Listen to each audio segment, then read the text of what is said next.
Fala galera, professor Marcos Vinícius na área, teu professor de geografia do nosso projeto sensacional que é o Estuda Aí, né? Um projeto do governo do estado, da Secretaria de Educação do nosso querido Maranhão e, claro, da nossa plataforma Gonçalves Dias. Só aula sensacional. Primeiro, segundo, terceiro ano, todos os componentes curriculares para ti, meu querido estudante, tá? Decolar, meu irmão. Vamos para cima que aqui com a gente é sucesso, beleza?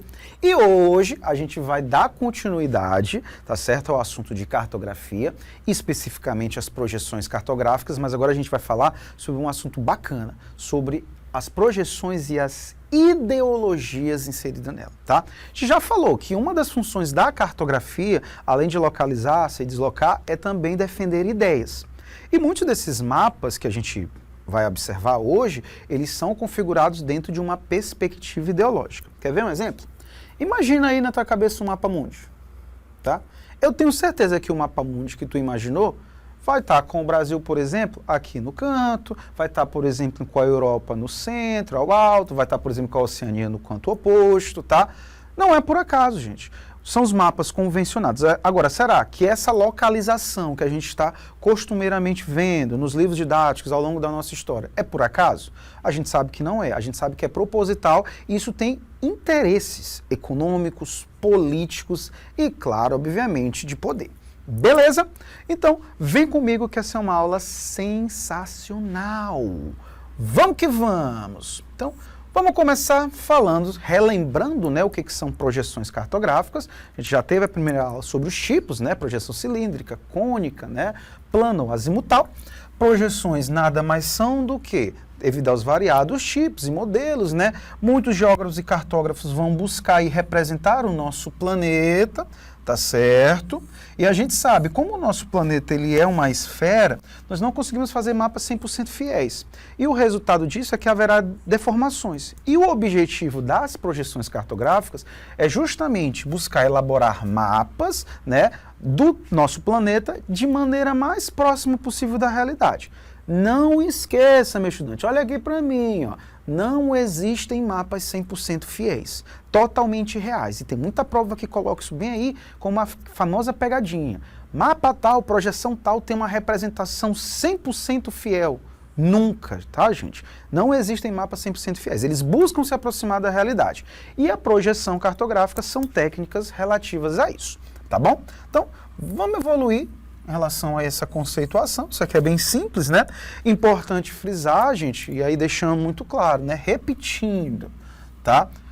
Até marcar aqui, ó, importante frisar que os diversos tipos de projeção também expressam ideias, gente, tá certo? De analisar o mundo a partir de quê? Das relações de poder.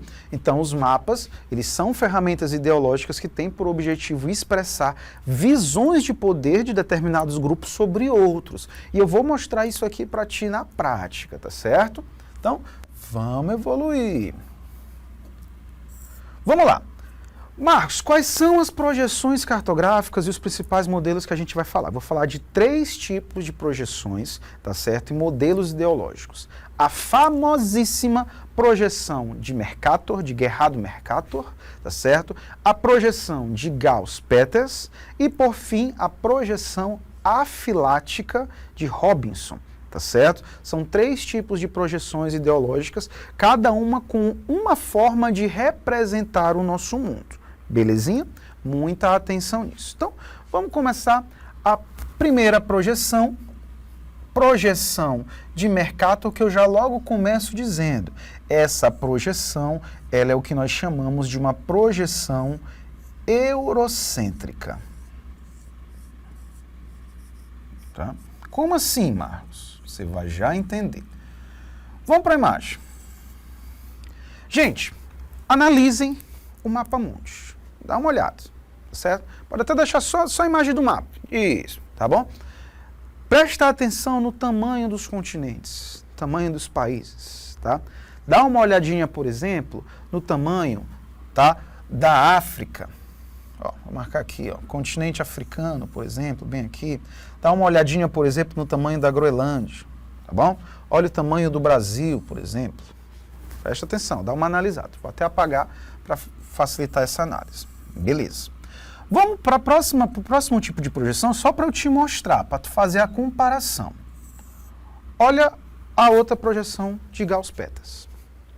Dá uma olhada no tamanho do Brasil dessa projeção para essa projeção.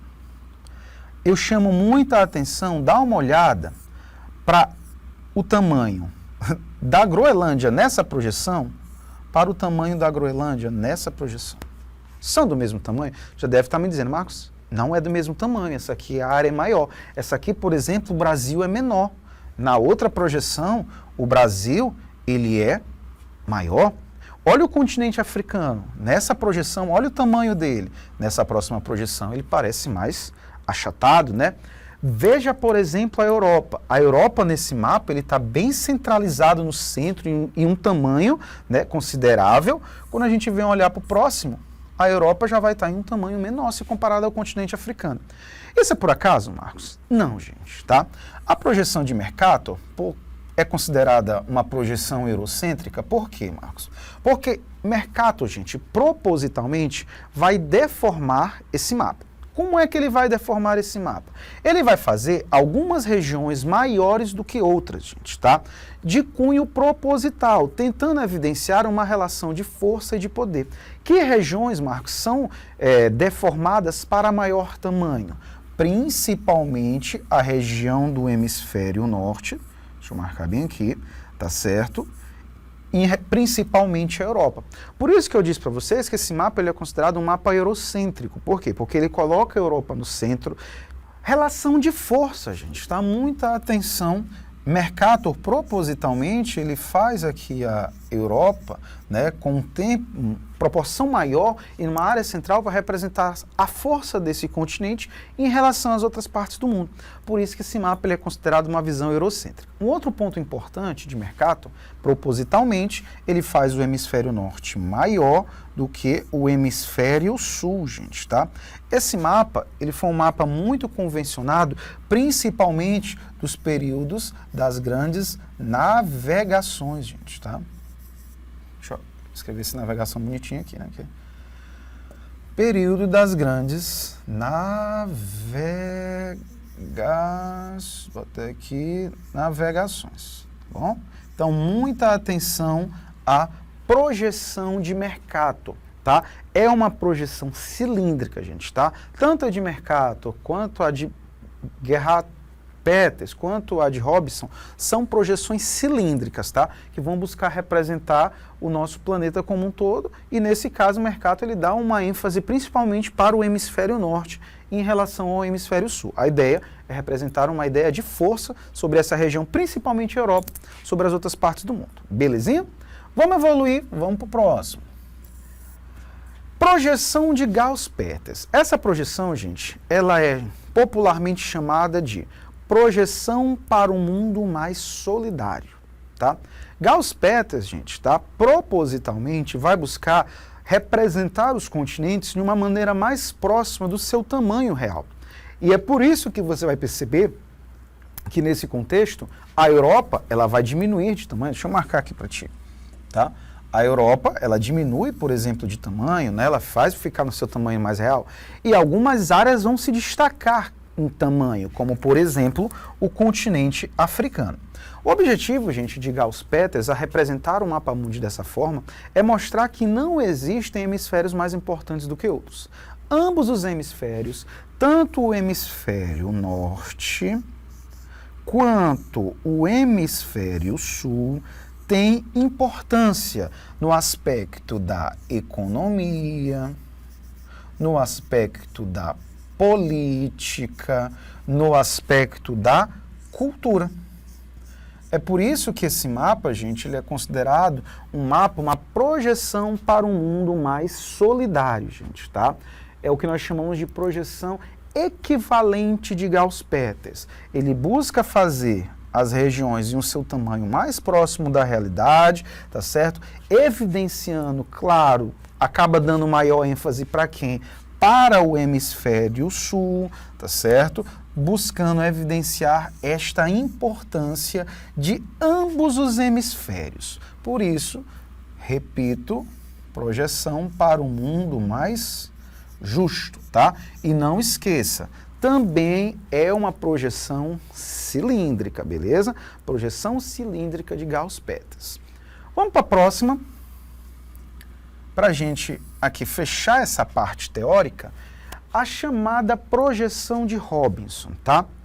Por que essa projeção ela foi proposta, Marcos? Porque, veja bem, a projeção de Mercator, vou até voltar aqui rapidinho, ela deforma as regiões em tamanho, mas ela busca manter o contorno dos continentes mais próximo da realidade.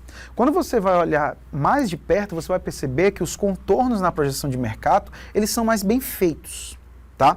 Quando você olha a projeção de Gauss-Peters, você já vai perceber que o tamanho é mais próximo da realidade, mas os contornos já não são tão fiéis assim. Veja que enquanto uma busca acertar de um lado, ela acaba errando do outro. E da mesma forma, na outra que ela busca corrigir o erro da anterior, ela gera um erro na outra, tá? Ou seja, Peters, gente, tá? Ele vai, obviamente, buscar aqui evidenciar, né, o tamanho mais real, mas deforma o contorno. E aí entra a projeção de Robinson, que, atenção, é chamada de projeção afilática. Vou até anotar o termo aqui, ó. Projeção afilática, tá? De Robinson. Por quê, Marcos? Porque ela meio que vai buscar ali um equilíbrio, tá certo? Entre a projeção de Mercator e a projeção de Peters. Que equilíbrio vai ser esse, Marcos? Ele vai buscar trazer o tamanho, vou botar aquele lado bem aqui, ele vai buscar fazer um tamanho mais próximo da realidade, beleza? E também vai buscar trazer um contorno mais próximo da realidade. Então, esse é o tipo de projeção, gente, que nós consideramos assim, mais próxima da realidade, em tamanho dos continentes e contorno desses, tá? Tanto é, deixa eu botar esse tamanho aqui bonitinho aqui, tá? Pronto. Tanto é que essa projeção, ela é costumeiramente utilizada onde? Nos livros didáticos. Quando você pega livros de geografia, por exemplo, que representam o mapa mundi, ou outros livros, a projeção que vai ser utilizada vai ser essa bem aqui, a projeção afilática de Robinson, que vai buscar trazer um equilíbrio, tá certo? Essa é uma palavra importante. O equilíbrio entre ambas as projeções, de Mercator e de Peters, trazendo um tamanho mais próximo da realidade, um contorno mais próximo da realidade. Belezinha? Aqui, pronto. Bacana? Então, 3 tipos de projeções. Vamos para as questões agora, vamos mostrar isso na prática. Vem comigo. Vamos lá. Ah, sim, antes da gente ir para as questões, eu só trouxe aqui a bandeira da ONU, gente, tá? A bandeira da ONU é uma bandeira que ela tem uma carga, tá certo? Também ideológica. Ela está baseada numa projeção plana ou azimutal, tá certo? E ela propositalmente coloca a análise a partir do hemisfério norte. Se você prestar atenção, ó, aqui os círculos concêntricos que vão se estabelecer, eles começam a partir da visão do Ártico, do extremo norte. Ou seja, aqui seriam os continentes, por exemplo, asiático, europeu. Veja, por exemplo, muito claramente que isso aqui é o Brasil. Aqui, por exemplo, é a região da Oceania. Então é uma bandeira, gente, que carrega teoricamente uma ideia de igualdade, mas também defende, de certa forma implícita, que a análise parte de onde? Parte do hemisfério norte. Belezinha? Por isso que a bandeira da ONU é interessante de se analisar, gente, tá? E é uma bandeira que caiu muito já em provas de Enem de vestibular, tá certo? Então é uma bandeira baseada aí numa projeção plana, tá? Só marcar aqui, uma projeção plana ou azimutal, tá certo? A partir de círculos concêntricos, e ela estabelece uma visão a partir principalmente do hemisfério norte. Só marcar aqui para você, beleza? A partir destes círculos concêntricos. Pronto, tá bom? Vamos lá, agora vamos para as nossas questões. Passou. Beleza. Olha aí, ó. Primeira questão diz o seguinte: o emblema da Organização das Nações Unidas, da ONU, utiliza uma determinada projeção cartográfica.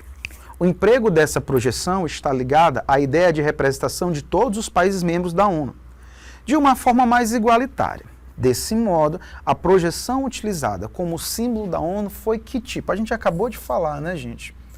A projeção da ONU, ela vai buscar ali trazer uma representação do mapa mundi, como eu disse para vocês, ela busca trazer uma ideia de igualdade, mas ela enfatiza a partir do hemisfério norte, né? Então isso inclusive já foi alvo de críticas em provas de vestibular como o Enem, né? Que trabalha uma ideia de igualdade, mas a representação não diz isso, tá?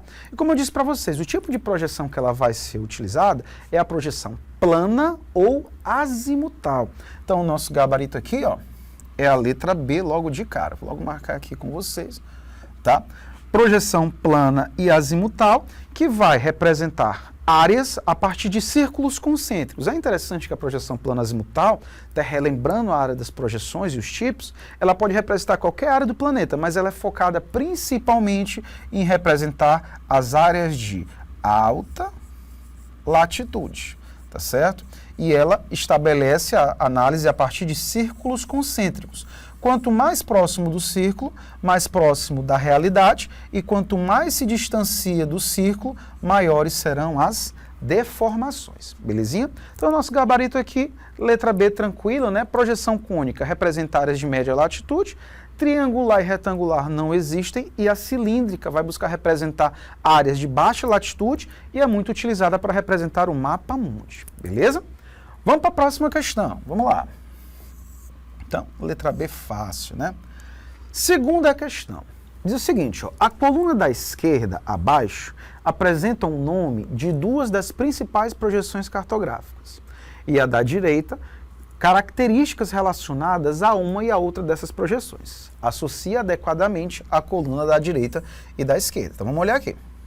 Ó, projeção de Mercator, projeção de Peters, né? Aí ele vem dando aqui as dicas. Mantém as formas dos continentes, as regiões polares aparecem muito exageradas, dá destaque ao mundo subdesenvolvido e é excelente para navegação.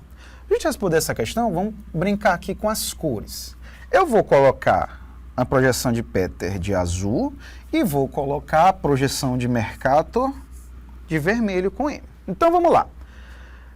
Vou começar por aqui. É excelente para navegação. Qual foi a projeção cartográfica que foi amplamente utilizada para as navegações, gente? Foi a projeção de Mercator, não é? Então aqui é o M. Ó. Vou logo botar aqui, vou botar do lado, fica melhorzinho, tá? Subindo. Dá destaque ao mundo subdesenvolvido. Onde está, Marcos, o mundo subdesenvolvido? Ele está principalmente na região sul.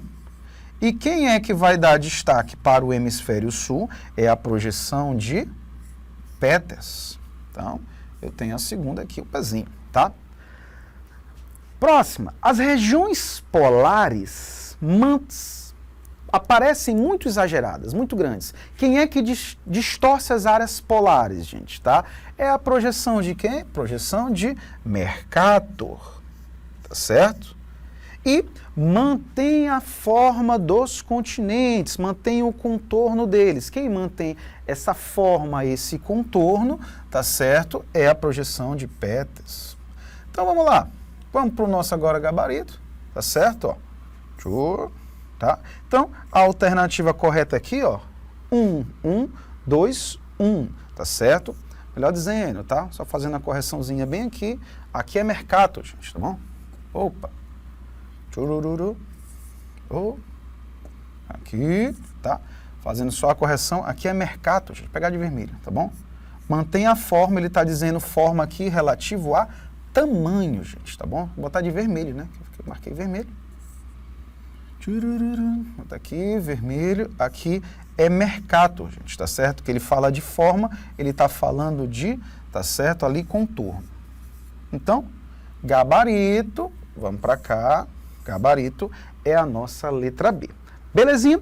Então, galera, é isso. Projeções, Mercator, tá certo? Peters, projeção afilática de Robson, show de bola, não tem como errar. Te espero nas próximas aulas, hein? É isso aí, valeu!